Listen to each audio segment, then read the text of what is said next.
Hello, and welcome to Freedom with Marketing. I'm Sam, the founder of Freedom with Marketing, and this is the Life, Leadership and Business Lessons playlist. This is a series of videos where I share with you personal experiences from my life as following my passion of ultra running, from business and a lot of failures I've made around the way. I want to share my personal experience with you and then share with you the takeaway lessons that I have learned from this experience so you can hopefully apply them in your own life and avoid the mistakes that I have made. In this video, I want to talk to you about a concept of why you should learn to not only accept but to embrace chaos, setbacks, problems in your life and business, and how you can actually endure them and get through them so you can get through the hard times. So let me start by sharing a story of a run that I did.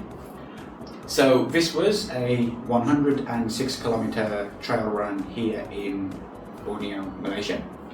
I completed this in March 2024.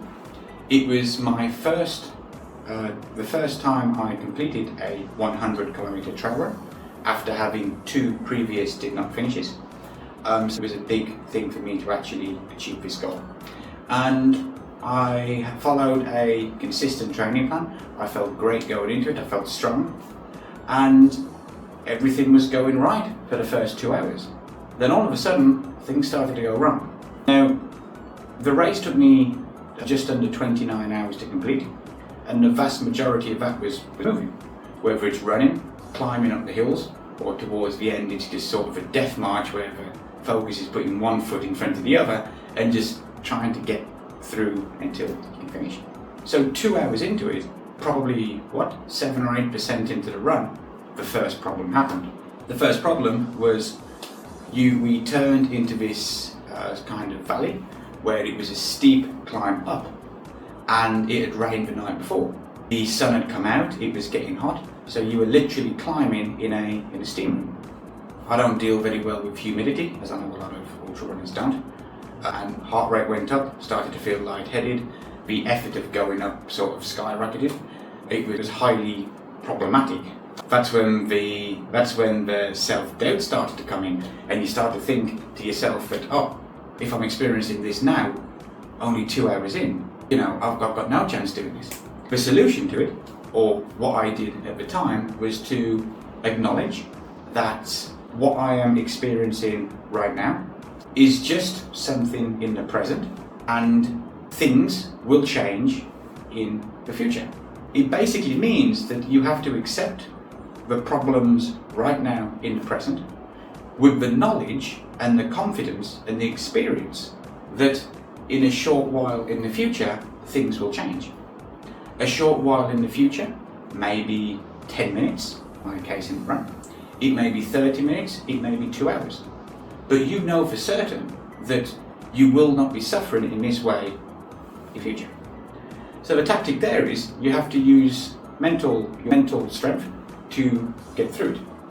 In the case of humidity, after speaking to my running coach, who has spoke to hundreds of runners and has experienced it himself and done a lot of research, he says that unfortunately when it comes to humidity, especially heated humidity, when you're in a steam room kind of environment, that there is no way to train for it, there's no way to overcome it, you just have to endure it.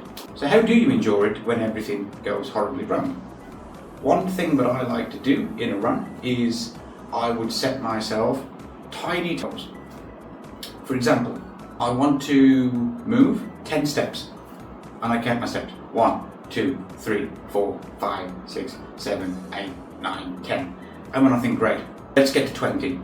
And when I do that, okay, let's get to 50. And then I count my steps and get to 50. Okay, let's get to 100. Get to 100. And then, if I need to, I can tell myself mentally, can I continue and do another 100 steps? Or do I need to stop and reevaluate, reassess, or do something to help me after the next 100 steps? And that's basically how I kind of trick myself into keep going. By me focusing on each step, it takes the focus off that I don't know how long this is going to take. I need to endure it, I need to get through it by setting these tiny goals. Other alternatives that I use at the time would be if it's hot, as in really hot and the sun's coming down, and it's sort of, let's get to that little bit of shade that's up there. And when I'm in the shade, I can stop if I want to. I'll make the decision when I get there if I want to stop, and then I can make a decision on the next thing to achieve, the next place I want to get to. Other tactics that I use would be with my running watch, and that would be sometimes I look at distance, the distance I've covered, and so I would focus on getting to the next 100 meters. So if your watch says you've covered 10 kilometers, for example, your next milestone will be to get to 10.1 kilometers. Next milestone, 10.2 kilometers. And then to do that, you can count your steps, you can kind of look at get to the next shade or whatnot. If I'm climbing a particularly steep hill, as I did when the humidity was high and it was tough, I can have some kind of a idea of how far the climb is, and you know this through preparation.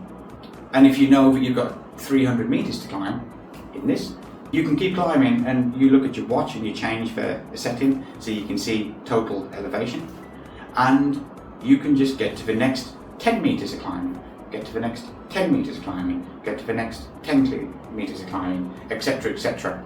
So the essence of what I did at that moment was to acknowledge and accept that things are going wrong, to acknowledge and accept that there is nothing really that I can do other than to endure it and to get through it, and then to set myself tiny, achievable goals in order to move closer and closer and closer towards it.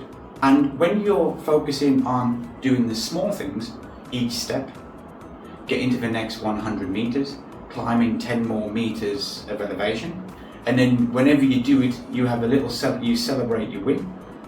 By celebrate, I don't mean jumping up and down and fist bump in the air and whatnot, but you celebrate it by acknowledging that I have set this goal, I have got to it, I have achieved it, and then you look forward. You're going to start to accumulate lots and lots and lots of these small wins, and then it kind of becomes a game in your own mind of you want to, let's say you've got 10 wins. 10 wins as in you've covered basically, let's say you've covered 10 100 meter segments, and then you've got 10 wins. Well, the next target obviously would be to get to 15, and then do that. Next thing you know, you're at the top of this hill, which is exactly what happened to me, and then you're on the downhill, and then as soon as you turn the corner and the breeze comes, it's no longer hot, it's no longer humid, everything's changed.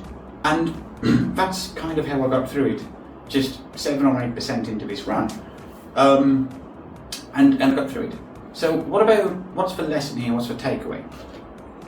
Based on that experience that I've described to you, chaos, fires as they're often caused, various issues will arise in your life and your business. Often they are unexpected, such as I did not expect to face a steam room conditions 2 hours into the race and to be in a lot of suffering when we're in the dry season and it hadn't rained at the time for several weeks before the run. It only rained on the night before the run, of course, unexpected. When these things arise, stop, acknowledge the situation, acknowledge that this is the present, acknowledge that the future will be different. You just have to find a path from now, in whatever way you can, to get to the future when things are different. In the case of running, I explain my strategies that I used, but if it's in business, for example, you could just simply stop what you're doing and go for a walk, go for a run, have a break. Let things in your subconscious calm down before making a decision. If it's things in your personal life, to stop, to evaluate the situation, and to ask yourself, what can I do now? What can I do now to give me a small win so that I can celebrate this small win which will give me the confidence to move forward and get a second small win, to get a third small win, to get a fifth small win, to get a 10th small win. And when you get this winning streak, it gives you the momentum to keep moving forward. That's all I've got for you in this video. I hope you found this lesson valuable. It is something that I have only learned from ultra running, and it's kind of something that I neglected to do in my life for 30 years before ultra running, and it has been life-changing for me. I hope you find it useful. Thank you for your time and attention, and see you in the next video.